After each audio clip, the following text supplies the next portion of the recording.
Nalungkot ang aktres na si Rica Peralejo nang ikwento nga niya na hindi niya inaasahan na sa ganitong pagkakataon muli nilang makakita ang dating aktor na si Red Sternberg. Matatandang kamakailan ay umuwi ng Pilipinas ang asawa ni Red na si Sandy at dala nga nito ang mga abo ng nasabing aktor.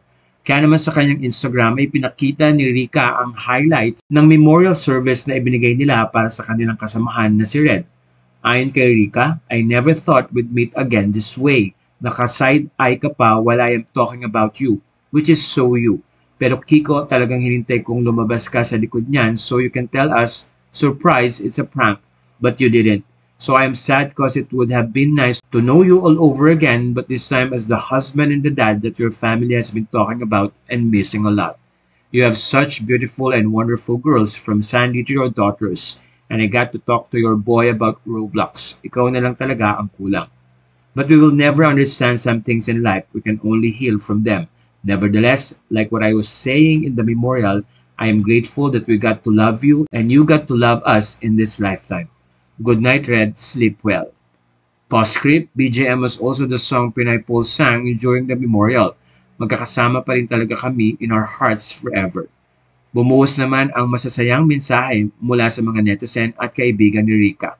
Ayon kay Direct Mark, kulang na ng isa ang chopsticks.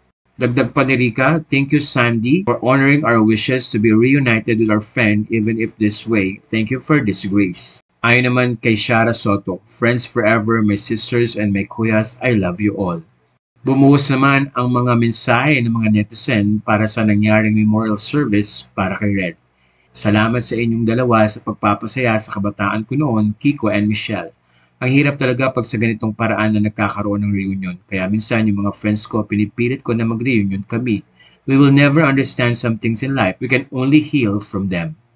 I've watched you guys from the beginning till the end. You made my teenage life a very colorful one. I always wish to see you all in one reunion movie that will never happen. Thank you for being my teenage idols, TGIS, for life. Sa puntong ito ay nakita man sila sa hindi inaasahang sitwasyon pero ang mahalaga ay nagkaroon ng reunion ang magkakaibigan at cast ng TGIS.